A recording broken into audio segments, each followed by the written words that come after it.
പ്രിയപ്പെട്ടവരെ, നിലവിൽ ജനന സർട്ടിഫിക്കറ്റ് ഇല്ലാത്തവർക്ക് ജനനം രജിസ്റ്റർ ചെയ്തിട്ടുണ്ടോ എന്ന് അറിയുന്നതിനും അതുപോലെ തന്നെ പഴയ ജനന സർട്ടിഫിക്കറ്റ് കയ്യിലുള്ളവർക്ക് ഓൺലൈനായിട്ട് ജനന സർട്ടിഫിക്കറ്റ് എങ്ങനെ ഡൗൺലോഡ് ചെയ്യാമെന്നുമാണ് ഈ ഒരു വീഡിയോയിൽ ഹ്രസ്വമായിട്ട് സൂചിപ്പിക്കുന്നത്.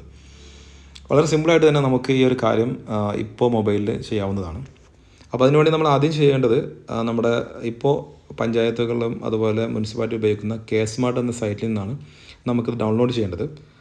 കെ-സ്മാർട്ട് സൈറ്റിൽ പോയിട്ട് നമുക്ക് ബർത്ത് രജിസ്ട്രേഷൻ അല്ലെങ്കിൽ ബർത്ത് സർട്ടിഫിക്കറ്റ് നമുക്ക് ക്ലിക്ക് ചെയ്ത് വരാം. അല്ലെങ്കിൽ അത് ഷോർട്ടായൊരു ലിങ്ക് ഞാനിവിടെ പേസ്റ്റ് ചെയ്യുന്നുണ്ട്, നമ്മുടെ ഈ വീഡിയോയുടെ ഡിസ്ക്രിപ്ഷനിൽ നിങ്ങൾ കിട്ടും.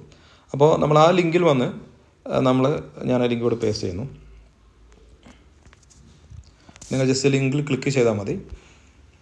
അപ്പോൾ നമ്മൾ ലിങ്ക് നേരെ വരുന്ന ഇതുപോലൊരു പേജിലോട്ടാണ്. ഈ പേജിൽ നമുക്ക് കാണാം ബർത്ത് സർട്ടിഫിക്കറ്റ്, നോർമൽ സെർച്ചും സ്മാർട്ട് സെർച്ചും ഉണ്ട്. നമ്മൾ നോർമൽ സെർച്ച് സെലക്ട് ചെയ്യാം. ദെൻ ഇവിടെ നമ്മൾ പ്രധാനമായിട്ട് ചെയ്യേണ്ടതെന്ന് വെച്ച് കഴിഞ്ഞാൽ നമ്മൾ ജനനം എവിടെയാണോ രജിസ്റ്റർ ചെയ്തിട്ടുള്ളത് അതിൻ്റെ ഡീറ്റെയിൽസാണ് കൊടുക്കേണ്ടത്. അപ്പോൾ സ്വാഭാവികമായിട്ടും നമ്മളെ ജനനം മുമ്പ് വീട്ടിൽ വെച്ച് നടന്ന ജനനമാണെങ്കിൽ നമ്മുടെ വീടെന്ന് പറയുമ്പോൾ നമ്മൾ ജനിച്ച വീട്, നമ്മുടെ പിതാവിൻ്റെ വീടോ അല്ലെങ്കിൽ മാതാവിൻ്റെ വീടോ, ആ വീട് ഏത് ജില്ലയിലാണ്, ഏത് പഞ്ചായത്തിലാണ് അല്ലെങ്കിൽ ഏത് മുനിസിപ്പാലിറ്റിയാണ് സെലക്ട് ചെയ്യണം. അതല്ല നമ്മുടെ ഹോസ്പിറ്റലിൽ വെച്ചാണ് ജനനം നടന്നിട്ടുള്ളതെങ്കിൽ നമ്മൾ ജനിച്ച ഹോസ്പിറ്റലിൽ നിൽക്കുന്നത് ഏത് പഞ്ചായത്തിലാണ് അല്ലെങ്കിൽ ഏത് മുനിസിപ്പാലിറ്റിയാണ്, അത് കൃത്യമായിട്ട് കൊടുക്കാൻ ശ്രദ്ധിക്കണം. അപ്പോൾ ഓൾറെഡി നിലവിൽ സർട്ടിഫിക്കറ്റ് ഉണ്ട് നഷ്ടപ്പെട്ടവർ, അല്ലെങ്കിൽ പഴയ സർട്ടിഫിക്കറ്റ് ആണെങ്കിൽ അവർക്ക് വളരെ സിമ്പിളാണ്, കാരണം അതിൽ ഡീറ്റെയിൽ എല്ലാം അതിലുണ്ടായിരിക്കും, അറിയുന്നതാണ്. അല്ലാത്തവർ അത് കറക്റ്റ് മനസ്സിലാക്കിയിട്ടായിരിക്കണം എൻ്റർ ചെയ്യേണ്ടത്. അപ്പോൾ നമ്മളിവിടെ ഇപ്പോൾ ഞാൻ ഫോർ എക്സാമ്പിൾ പറയുന്നതിനേക്കാൾ ഇപ്പം ഒന്ന് ചെയ്ത് കാണിച്ച് തരികയായതുകൊണ്ട് ഞാൻ എൻ്റെ തന്നെ സെർച്ച് ചെയ്യാം. ഇത് മലപ്പുറം ഡിസ്ട്രിക്റ്റാണ്.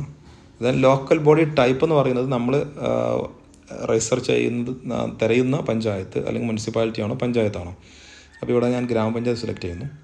ദെൻ ലോക്കൽ ബോഡി ഏതാണ്, നമ്മൾ ഗ്രാമപഞ്ചായത്തിന് മൊത്തം ലിസ്റ്റ് ഇവിടെ വരും. അപ്പോൾ അത് നമുക്ക് സെർച്ച് ചെയ്യാം അല്ലെങ്കിൽ ടൈപ്പ് ചെയ്ത് കൊടുക്കാം.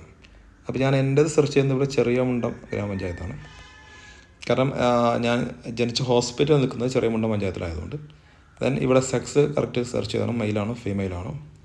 ഡേറ്റ് ഓഫ് ബർത്ത് നമ്മൾ ഇവിടെ ടൈപ്പ് ചെയ്ത് കൊടുക്കാം. അപ്പോൾ നമുക്ക് ഇവിടെ നിന്ന് ഈ ഒരു ബോക്സിൽ നിന്ന് ഡേറ്റ് ഓഫ് ബർത്ത് സെലക്ട് ചെയ്യാവുന്നതേ ഉള്ളൂ. അപ്പോൾ ഞാൻ എൻ്റെ ഡേറ്റ് ഓഫ് ബർത്ത് എന്ന് പറഞ്ഞാൽ 1987 ഒക്ടോബർ 18 തീയതി. അപ്പോൾ ഡേറ്റ് സെലക്ട് ചെയ്തു.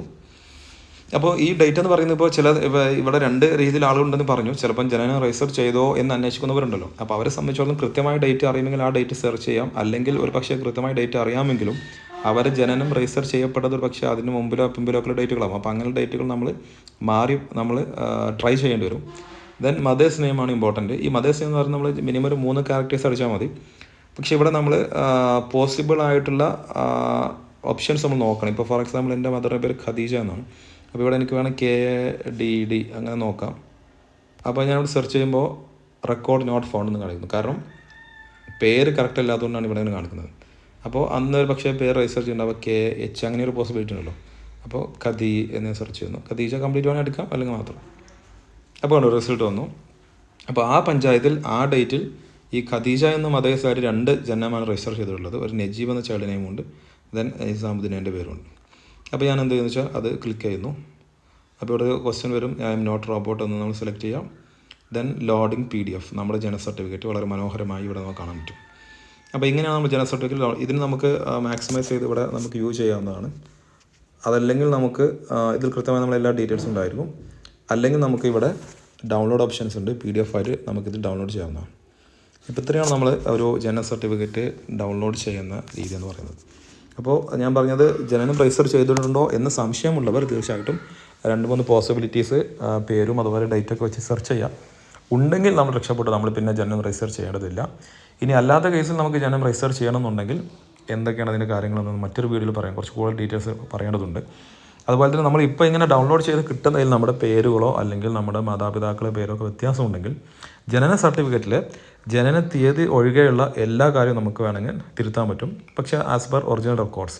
അപ്പോൾ മാതാപിതാക്കളുടെ പേര് തിരുത്തുന്നെങ്കിൽ അവരുടെ റെക്കോർഡ്സ് എങ്ങനെയാണ്, അവരുടെ സ്കൂൾ ടാഗ് എങ്ങനെയാണോ അല്ലെങ്കിൽ പാസ്പോർട്ട് എങ്ങനെയാണ് അതുപോലെ തിരുത്താൻ പറ്റും.